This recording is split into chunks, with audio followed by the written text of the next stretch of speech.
let's take a look at our top selections.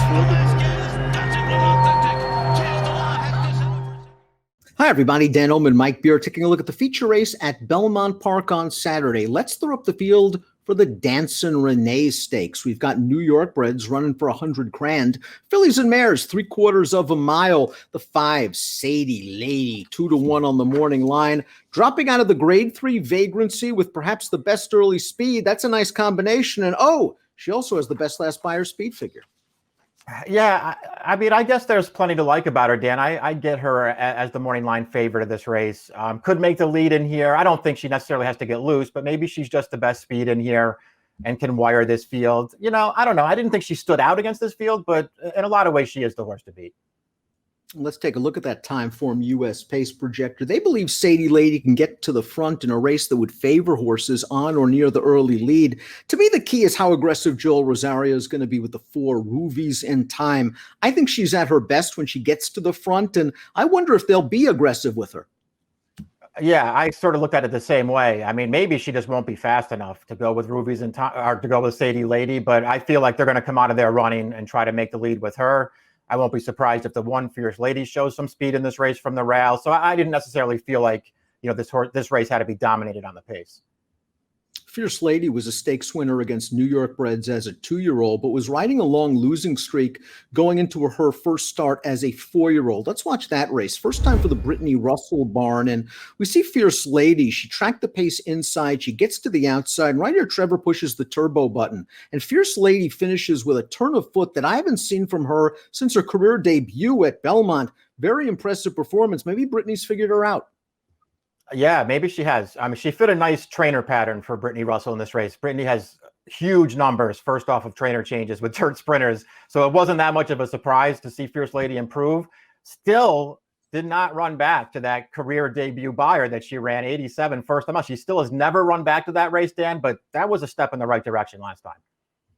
The number 2, Eloquent Speaker, won her first 2 starts sprinting for trainer Tony Dutrow, and then I think she had a couple of things go against her last time out. One might have been the mile. That distance was a bit too far. The other one, certainly all tough, a stakes class horse for Chad Brown that came back to win the Ladies' Secret at Monmouth with a 94 buyer.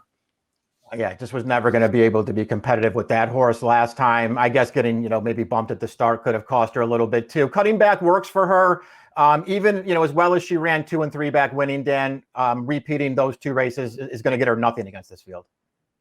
Good Credence, the number 3, improved her buyer 11 points, second off the layoff in 2020. If she does that here, she's likely going to win. And her first start in 2021 was pretty good, going a 1-turn mile over a muddy track. She was a solid second. She earned a career best buyer speed figure. And just look who she was in against 2-back. She was not embarrassed against Latruska at Gulfstream.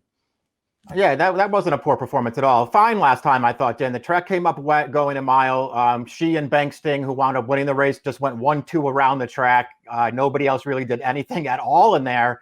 But I like this filly. I liked her last year. I feel like we still could see some more improvement out of her this year. I like her cutting back in distance for this race. I just think there's a lot to like about her. I think she's a very dangerous horse. I think the key for Ruvies in Time, as I mentioned, she has to be aggressively ridden. She's gone through her New York bred conditions. She won that little starter stake at Aqueduct. And last time out, she pushed the pace against open allowance horses. She just caught a sharp one. That On Cat came back to win an open 2X with a 90 buyer, one of 2 next out winners from that race. Yeah, just had no chance to go with that horse. Her races prior to that, though, they've actually been pretty good, Dan. She does have good speed. Maybe she doesn't actually need the lead, but I feel like in this race, they probably got to use her speed and try to go forward and just see if she can get to the front and keep going in here, because I feel like that's her only chance to beat this field. Just feels like a good spot from a class perspective from Sadie Lady, who was an open stakes winner to kick off her season in the correction. And then she ran this race, the grade 3 vagrancy last time out, and she showed good speed. Victim of Love was just traveling better than she was on the turn. Victim of Love's buyer right now. Sadie Lady is able to hold second. The 4th place horse, Piedi Bianchi, would come back and run a somewhat surprisingly good second in the grade 3 Intercontinental on turf with an 86 buyer. Yeah, this was a decent field. Sadie Lady ran fine in here. No match for the winner. Just holds on for second over a horse, Pacific Gal, who had real trouble at the start of the race. She ran fine in there. Her correction went 2 back. She got loose. She was, absolutely crying for the wire at the end of that race, and it got there just in time for her. Listen, again, I feel like in a lot of ways she's the horse to beat, but I do not think she towers over this field.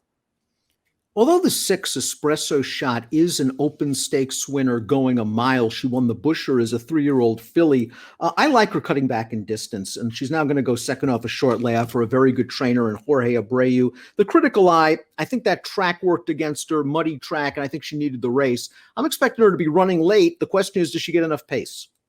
Yeah, she didn't run well last time. I ultimately decided, Dan, that I'm going to give her the benefit of the doubt for the wet track. The last 2 times she's run on wet track, she just wasn't sharp at all in either of those races. And her 2 wins that are sort of mixed in with those 2 wet track races are the 2 best races of her career. They're both over fast dirt.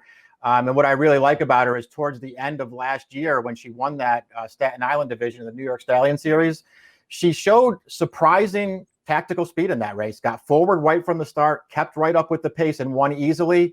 And she did the same thing when she won the Biojo's Rose 2 starts back, showed speed right up on the pace and won very easily over a pretty good horse. I feel like the cutback is actually going to work for her now because she's not, sort of a late running horse. She can keep up close to the pace.